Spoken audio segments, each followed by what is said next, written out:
말씀을 우리 함께 읽겠습니다. 하나님이 말씀하시기를 하늘 창공에 빛나는 것들이 생겨서 낮과 밤을 가르고 계절과 날과 해를 나타내는 표가 되어라. 또 하늘 창공에 있는 빛나는 것들은 땅을 환히 비추어라 하시니 그대로 되었다. 하나님이 두 큰 빛을 만드시고 둘 가운데서 큰 빛으로는 낮을 다스리게 하시고 작은 빛으로는 밤을 다스리게 하셨다. 또 별들도 만드셨다. 하나님이 빛나는 것들을 하늘 창공에 두시고 땅을 비추게 하시고 낮과 밤을 다스리게 하시며 빛과 어둠을 가르게 하셨다. 하나님 보시기에 좋았다. 저녁이 되고 아침이 되니 사흔날이 지났다.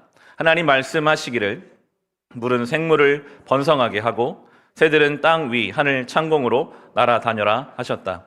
하나님이 커다란 바다 짐승들과 물에서 번성하는 움직이는 모든 생물을 그 종류대로 창조하시고 날개 달린 모든 새를 그 종류대로 창조하셨다. 하나님 보시기에 좋았다.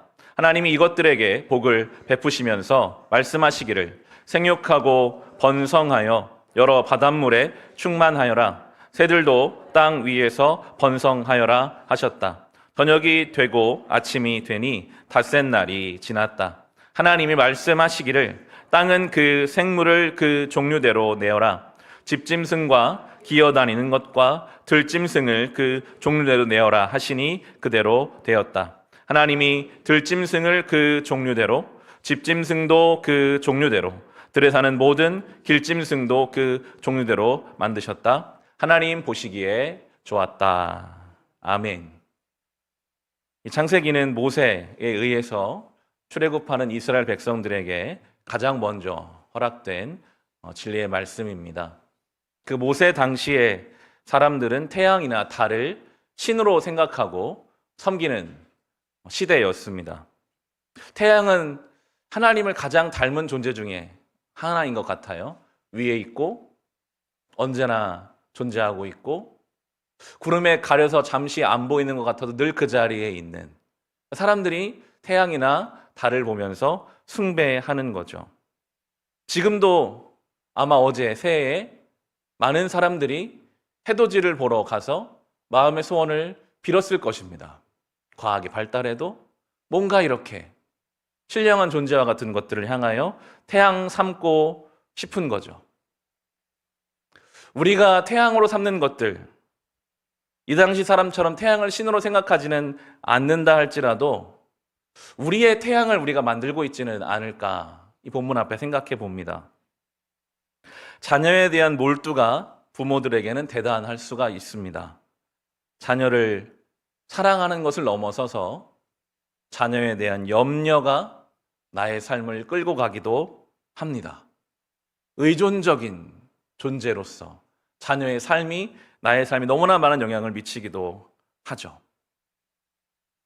돈이 태양의 자리에 있기도 하고 사람들의 평가, 나의 자존심, 태양과 같이 내 삶에 하나님이 계심에도 불구하고 오늘 16절을 보시면 성경은 분명하게 말하고 있습니다. 하나님이 두 큰 빛을 만드시고, 이게 태양과 달로 우리가 볼 수 있는데요, 둘 가운데서 큰 빛으로는 낮을 다스리게 하시고 작은 빛으로는 밤을 다스리게 하셨다. 또 별들도 만드셨다. 아멘. 특히 이집트는 태양신을 섬기는 사람들이었기 때문에 이집트에 종살이하고 나온 이스라엘 백성들에게 분명하게 가르쳐주고 있습니다. 태양은 신이 아니다.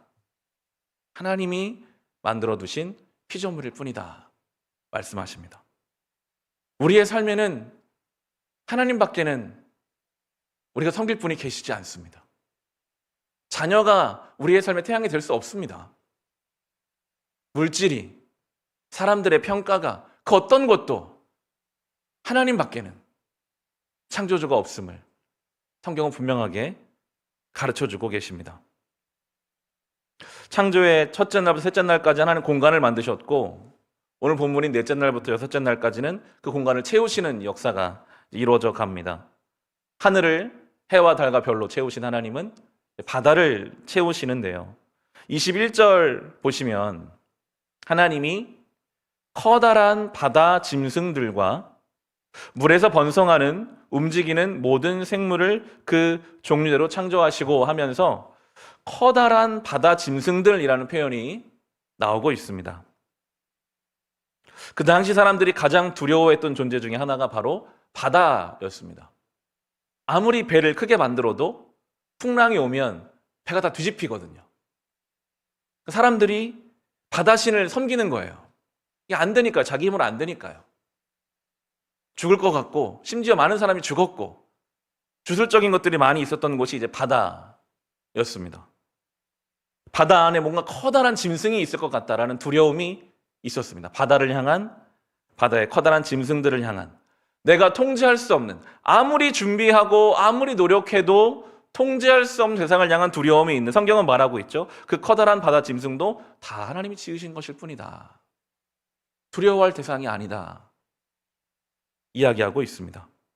성경에는 풍랑 이야기가 그래서 많이 나오거든요. 요나가 풍랑을 만나고, 제자들도 풍랑을 만나고, 사도 바울도 풍랑을 이제 만나죠.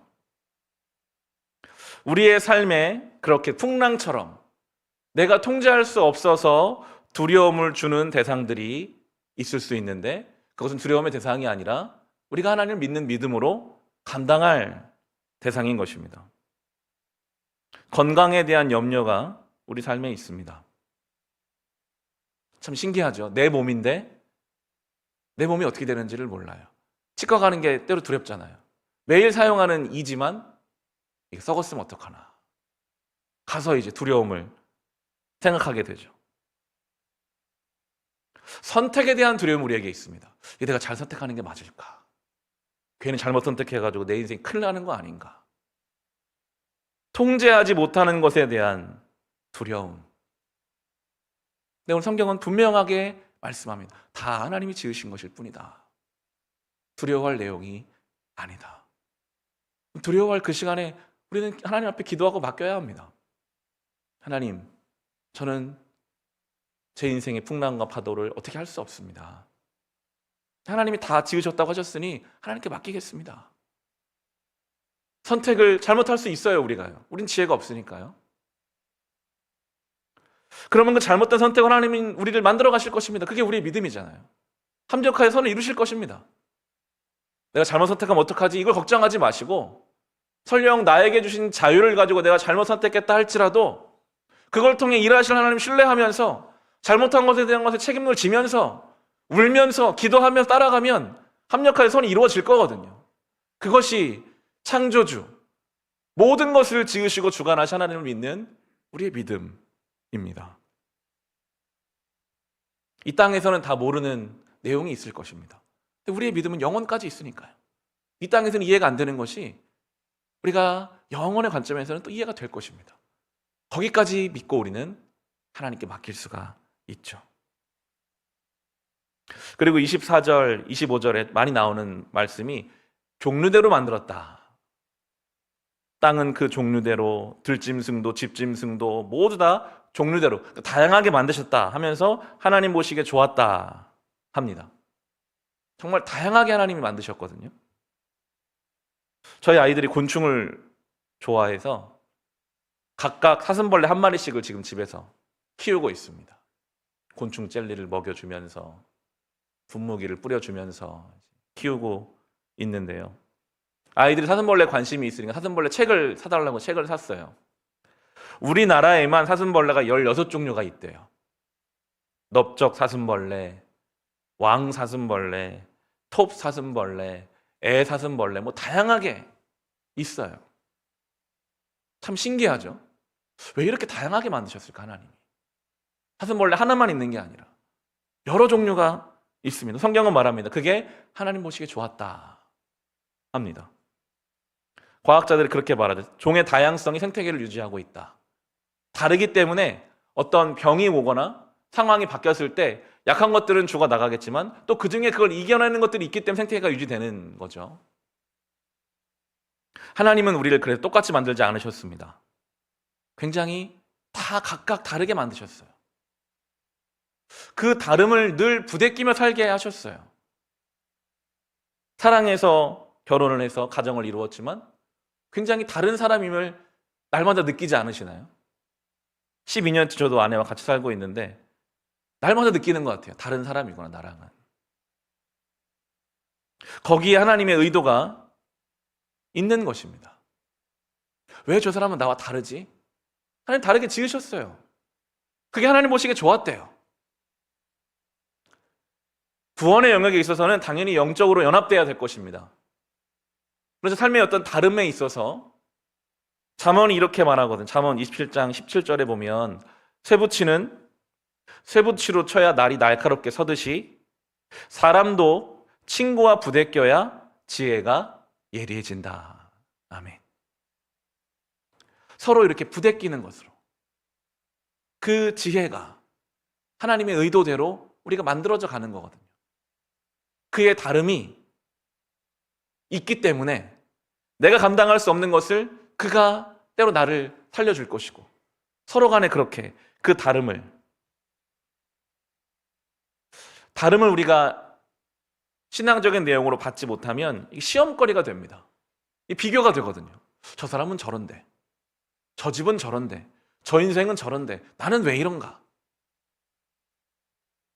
그것 때문에 때로 불행해지기도 하고 때로 교만해지기도 합니다. 아유, 내가 저 사람보다는 낫네. 내가 저 사람보다는 괜찮네. 그 다름에 대한 하나님의 의도를 우리가 이해하면서 하나님 보시기에 좋았다고 하시는 그 다름을, 나의 삶의 자리를 창조주의 섭리로 믿는 지혜가 우리에게 필요합니다. 오늘 본문을 우리가 이제 각자 묵상해 가실 텐데, 내가 태양처럼 섬기고 있는 우상은 없는가? 하나님만이 나의 유일한 하나님이신데, 그런 질문을 가지고 살아볼 수 있습니다.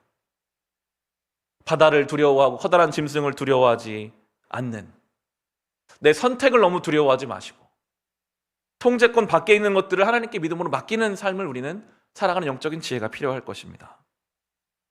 다양한 삶의 자리가 하나님 만드셨습니다. 다 달라요, 다. 하나님이 그게 의도예요.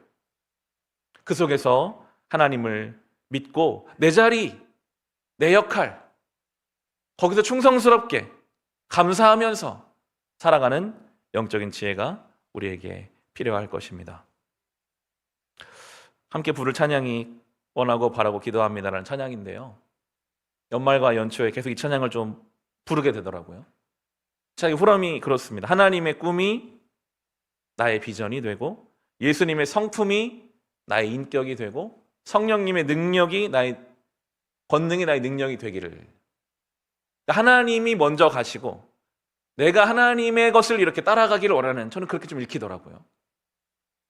이 첫 새벽 기도가 내가 원하는 걸 앞장 세워서 하나님 나 이거 도와주세요, 내가 열심히 기도할게요, 나 이거 도와주세요, 그런 자리가 될 수 있겠죠. 그렇지만 정말 바라기는 하나님이 먼저 가시고 내가 거길 따라가기를 원하는 삶. 첫 시간을 드린다는 것은 그런 것 같아요. 하루를 시작하기 전에 하나님, 내가 오늘 하나님 보시기에 좋았더라 하시는 삶을 어떻게 살 수 있을까요?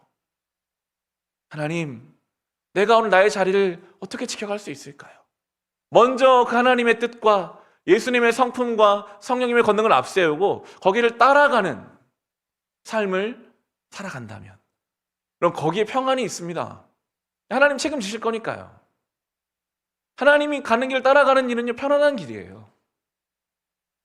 바라기는 우리도 그렇게 첫 시간을 하나님 앞에 드리는 그 목적과 의도를 잘 알고 살아갈 수 있기를 주님의 이름으로 축원합니다. 이 찬송 함께 부르고 기도하겠습니다.